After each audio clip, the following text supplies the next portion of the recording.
In today's episode, we discuss how to create the most important part of your ad, the opening hook. NextWaveDV is the story of our journey growing Creative Edge Productions from a tiny studio in my basement to one of the leading video marketing agencies in the Midwest. So join us on our continuing mission of mastering video marketing. Welcome back to the Mastering Video Marketing Podcast. I'm Tony Reale. And I'm Ben Carlson. And last week we talked about our secret formula for creating the ultimate social media ad. Yeah.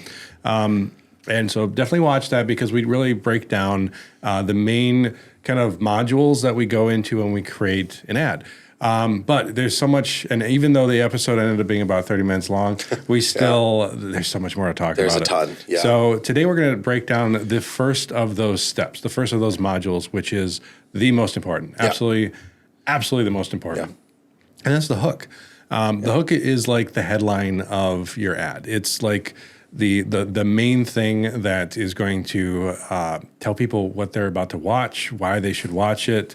And there's so many necessary steps to creating a good hook. Yeah. And then also just understanding what is necessary for a hook or how to approach a hook, how to understand a hook. Sure. We've talked about many times, but like I feel like the biggest mistake either advertisers or businesses make when they are trying to create a social media ad is just either undervaluing the hook or not even thinking about it, not approaching it, not understanding it, just not thinking about the hook at all. So fundamentally, we say that if you were to break down the hook into the most basics of understanding, the hook needs to do two things.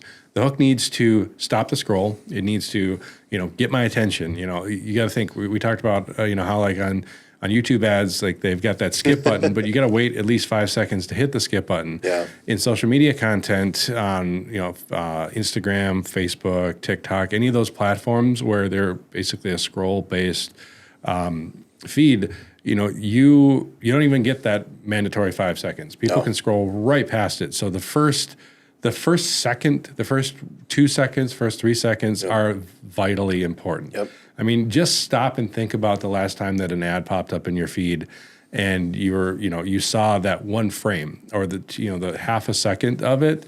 Did it catch your attention or did it not catch your attention? Did it look too basic, like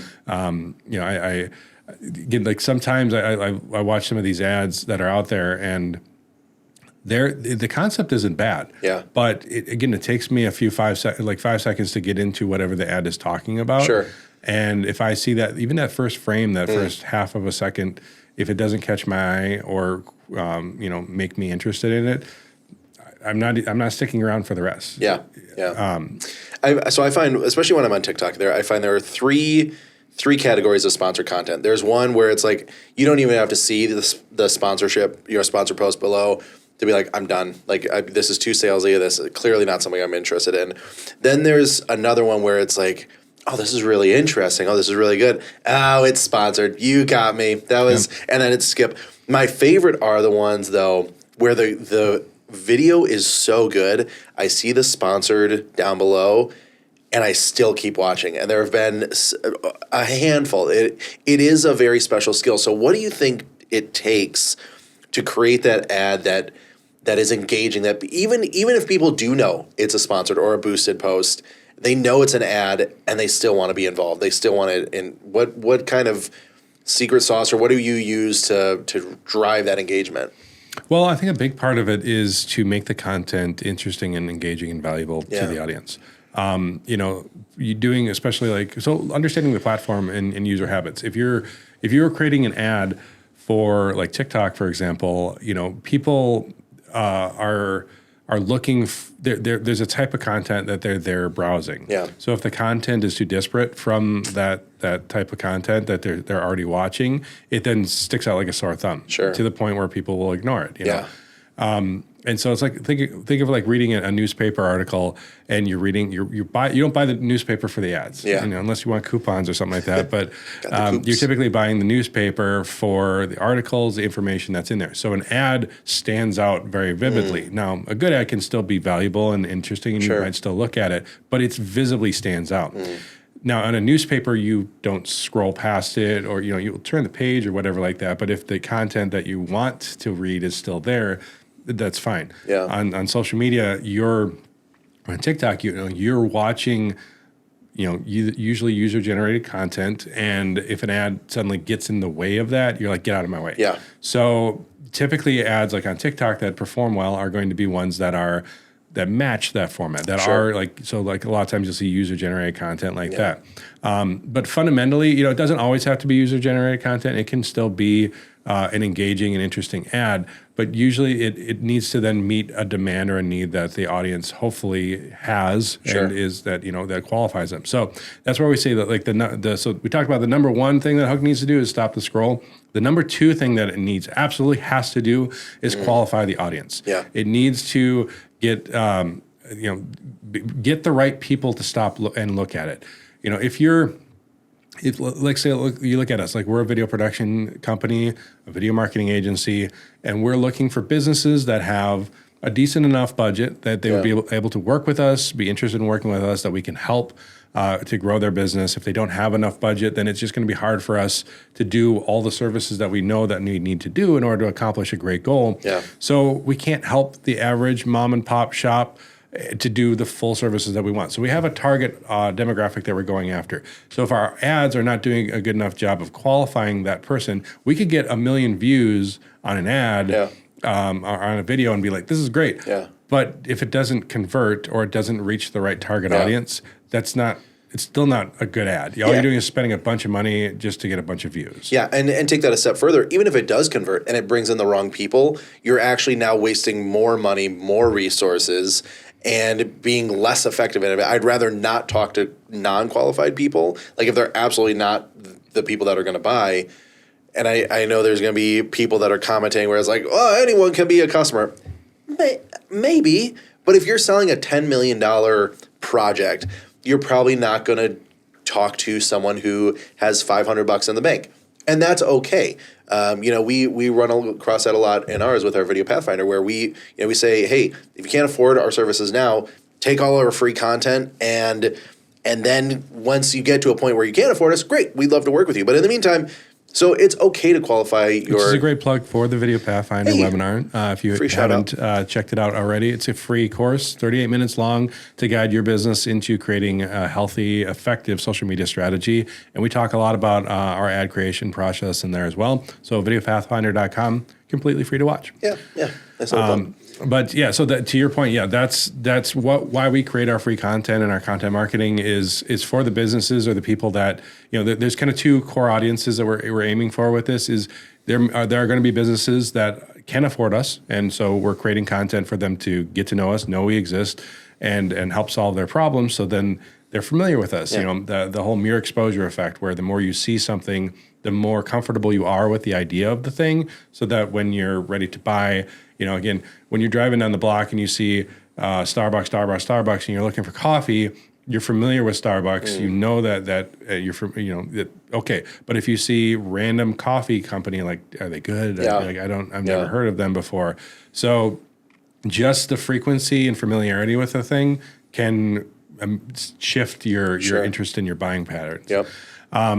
But yeah, going back to like the audience of who we're putting content out for there, it's the people that are currently able to afford us, and then the people that maybe aren't yet. Yeah. And so we hope that they can watch our content and eventually grow into being an audience that potentially maybe if they can use our free stuff, grow their business, and now they're doing so well that they need extra help and they can work with us. So that's kind of that free content marketing.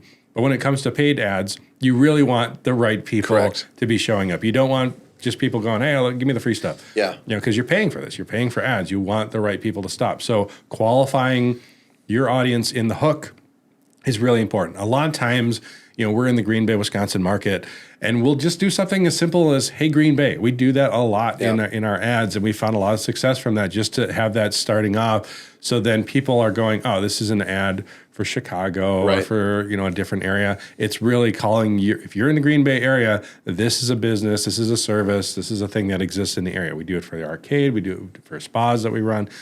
We've done it for so many different businesses, and just that little hey, Green Bay catches people's attention a lot.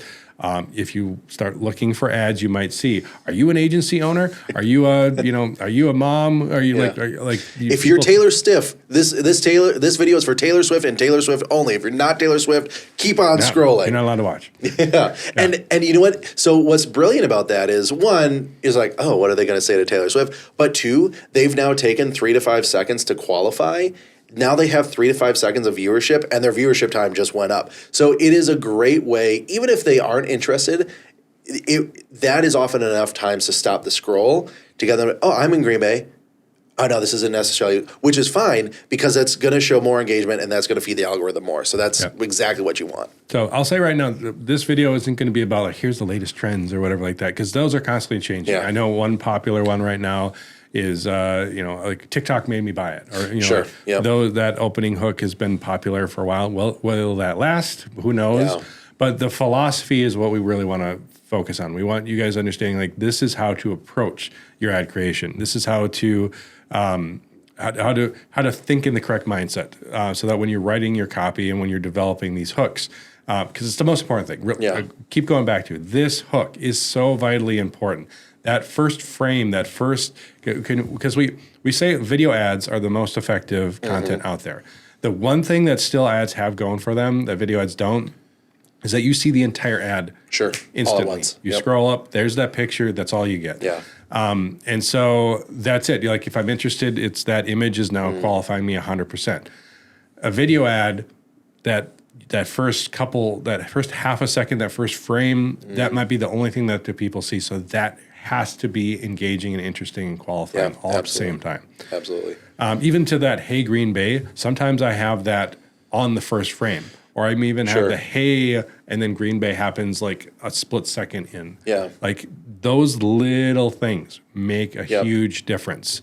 And how you approach it, as again, we've talked about so many times, when you watch a standard TV ad, it might take 5-10 seconds for them to get to the point where the interesting thing is happening. And they can get away with it. Cannot approach your social media ads in the same way. Correct. They will perform horribly, and then you'll be like, why don't social media ads work? I guess this is a bad place to do advertising. And so this is also for companies out there that are looking to do advertising.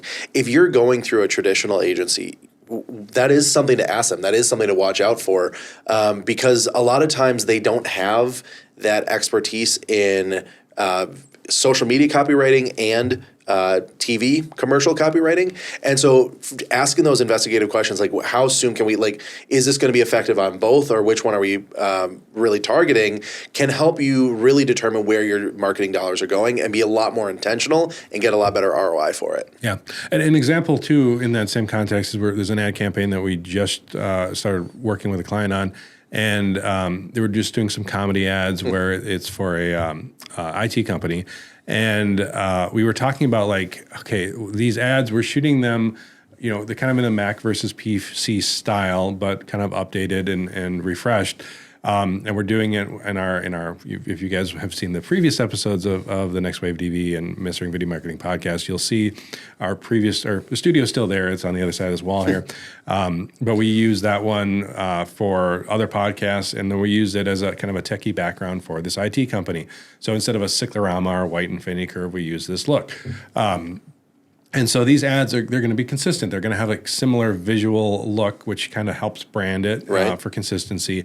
But at the same time, we don't want it to feel too samey. We don't want to be like, I've already seen this ad. Yep. And it's we did a 6-ad campaign for it. So one of the ideas we had is just to have the title of the ad quickly show up for like a second over the top of it. So the overwhelmed IT guy, or the not my job guy, or whatever. Like, so that the idea of the campaign, we came up with a title, so then that even is the hook. Yep. When you see not my job popping up over the screen, it's like, okay, well, what I got to see this, So having something like that where the text could be there, or the first line, or the first, word is just interesting and engaging and catching their attention and wanting them to qualify them and stop them in that process. Now, Tony, do you think there's ever going to be like creatives that are like, wow, my visuals are creative enough, I don't need text? What would you say to someone that... They certainly can be. Sure. But that is even more important. If, that we say the picture, is worth 1,000 words, but at the same time, we want to be making sure that 1,000 words is a lot of words. Yeah. The idea behind that is like when you're creating good headlines, think of a billboard. Yeah.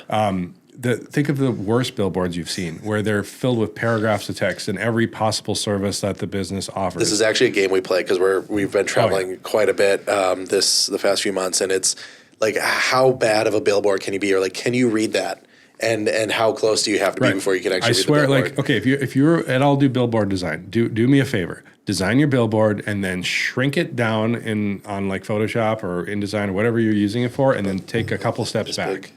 Yeah. And that's what 90% of people are going to see it as. You don't get the full-size billboard until you're like 2 seconds away from it, and then you can't read the whole thing. Right. So typical billboard philosophy is 7 words or less. 7 words or less. That is how you want to approach your billboard design. Yeah. Not a paragraph of text, not every social media platform that you're on, 7 words or less. Yeah. And if you're listing off, like hotels, like here, it's 150 nights a stay, dollars a night, and we have a sauna and a pool and workout free center. Color TV. Yeah, internet, all the things. I'm like, gosh, nobody has a chance to read that. Yeah. We're not even talking about color and legibility. Yeah. I'm just talking about the amount of text that you cram in there. So going way back to your question, picture's worth 1,000 words, making sure that there is clarity in that imagery.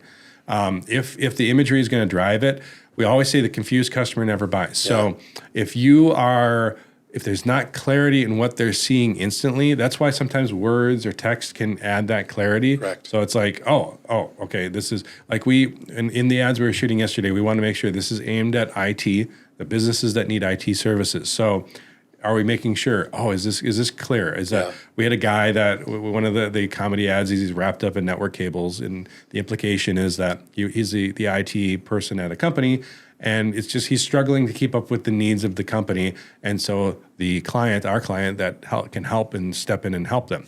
But even just simply with all the cables, the line of dialogue that we had in there was, man, I swear these cables are conspiring against me. We stopped and we said, let's just throw a network in there. Yep. These network cables are conspiring against me. Yep. Just that extra little thing to make sure that there's clarity. It's not just like he's randomly coiled in rope or something like that. This is a networking thing. Just those little tiny bits of clarity help indicate, okay, this is the audience that we're going after. These are the types of people that we want to stop, to be interested, and to continue watching. Because both from an ad performance, there are two main things that happen when you do that well. First of all, you're going to obviously hopefully get a better conversion rate because you're getting people that stick around, the right people that are sticking around, especially again when you're spending money on ads. Right. You don't want to be wasting money on ads. Yeah. But the other thing is, like when you're on platforms like Facebook and Instagram, the algorithm is learning who is going to respond to your ad. So if you're doing a good job of qualifying your audience at the ad level, the algorithms have gotten really, really good. We used to pour over audience creation for a long time. You don't have to do that as much anymore. You can let the algorithm run it if the creative is doing a good job of qualifying. If it's not, then you gotta spend a ton of time really refining your audience in the back end of the platform. But if your creative is doing a great job of qualifying the audience, you can let the algorithm learn. There's a learning period that it goes through. And then once you have that, then that can be your audience. Now, you can do lookalike audiences. There's other ways to approach that, and we'll probably do a video talking about that. But fundamentally, if your ad is qualifying your audience well enough, it'll reduce your ad spend costs, and it'll help the algorithm learn it better so that it's putting it in front of the right people more often. Man, once more for the people in the back. That's exactly it. That's the crux of it. So I hope you're able to take this, implement it in some of your new ad creation, and feel free. If you have any questions, comments, you want to just yell at someone, just let us know right down there. Click subscribe, and thank you for watching. Yeah, and tune in next week. We're going to talk about the part 2 of this. So we're going to continue down and really kind of elaborate on each of these processes. So thanks for watching, and we'll see you next time. See you.